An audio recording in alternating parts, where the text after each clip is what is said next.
আমার মাস্টার্স পরীক্ষাটার জন্য আমার বিয়ে পিছিয়ে ছিল, সেই মাস্টার্স পরীক্ষা আমি দিতে পারতেছি না। আমি মেজো ভাইকে আমি আর কখনো দেখতে পাবো না। কি মূল্য আমাকে দিতে হচ্ছে সেটা আমি জানি। আমরা যারা মুক্তিযুদ্ধকে অন্তর দিয়ে লালন করি, আমাদের তো একটা স্বাধীন দেশে একটা স্টেক থাকা উচিত।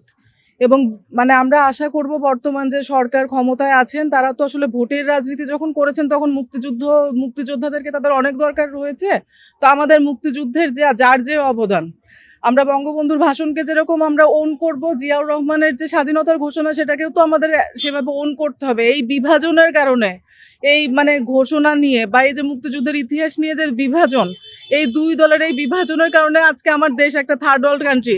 আজকে আমরা মালয়েশিয়ার মতো জায়গায় যাইতে পারি নাই। আমাদের রাজনীতিবিদরা তো আমাদের মতোই। তো আমি আসলে সবার কাছে আহ্বান জানাবো যে এই নিজেদের বিভাজনগুলো যদি আমরা দূর করতে পারি, আমরা যদি আরেকটু সহিষ্ণু আচরণ করতে পারি।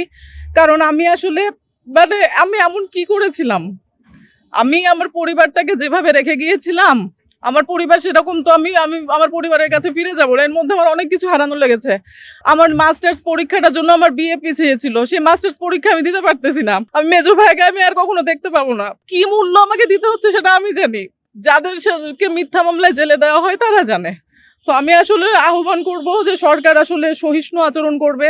স্বরাষ্ট্র মন্ত্রণালয় আরেকটু যারা মানে সবাইকে একই রকম ভাবে ট্রিট না করে কার কি ভূমিকা ছিল বা কে কতটুকু অপরাধ করেছে সেইভাবেই তাদেরকে আসলে শাস্তি দেওয়া উচিত। মিথ্যা মামলা মানে অ্যাটলিস্ট পুলিশবাদী হয়ে মিথ্যা মামলায় কাউকে ভোগানো উচিত না। বাংলাদেশের নাগরিক হিসেবে এটা অত্যন্ত অভিশপ্ত একটা ব্যাপার আমার জন্য। এবং আমি এখনো দৃঢ়ভাবে বিশ্বাস করে আমি এমন কিছু করিনি যার জন্য আমার এতদিন বন্দি থাকা লাগলো। আমি আশা করব বাংলাদেশে আমার মতো আর কেউ এরকম জেলের বিনা দোষে এভাবে জেলে কষ্ট পাবে না, আমি এটাই আশা করব। এটি আসলে মানে এটিও আমি বলবো রাজনৈতিকই ব্যাপার। আমাদের ক্লিয়ারেন্সের নামে একটি হয়রানি করা হচ্ছে।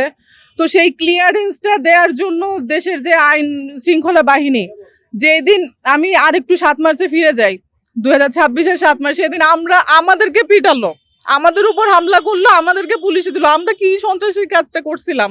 আমি আমার বাকি যে ছোট ভাইটাকে বাঁচানোর জন্য আমি গেছিলাম রাত্রেবেলা ছুটে, তার সে কেমন আছে কোথায় আছে আমি কিচ্ছু জানি না। তার মধ্যে ক্লিয়ারেন্সের নামে যে হয়রানি, আমি আবারও একই কথা বলছি যে কার কতটুকু ভূমিকা, কার কতটুকু অপরাধ সেটা দেখেই তাকে শাস্তি দেওয়া উচিত।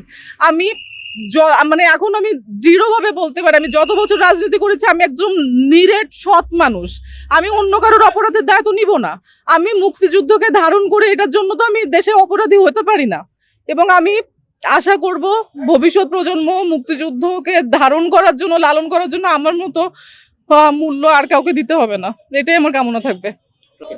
আসলে আমার মনে করা না করাতে কিছু যায় আসে না। যারা ক্ষমতার কেন্দ্রবিন্দুতে এখন অবস্থান করছেন এবং যারা আসলে এরকম চূড়ান্ত হয়রানিমূলক আচরণটি করেছেন, এটা তাদের উপর নির্ভর করে। কারণ আমি তো এখন ক্ষমতার বিপরীতে আছি।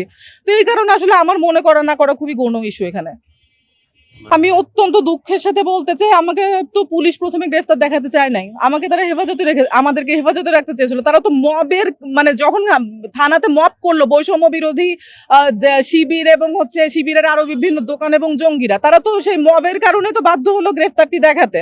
তো আমার মনে হয় যে সরকারের চেয়ে ক্ষমতা দেশের আর কারোর, বিশেষ করে যারা বিরোধী দলে আছে, তারা যদি সরকারের চেয়ে বেশি ক্ষমতাশালী হয়ে যায় বা ক্ষমতার চর্চা করতে থাকে, দেশের সার্বভৌমত্বের জন্য, নিরাপত্তার জন্য এটি একটি বড় হুমকি। এবং এই ব্যাপারটা আসলে স্বরাষ্ট্র মন্ত্রণালয়কে অনেক কঠোর হওয়া উচিত।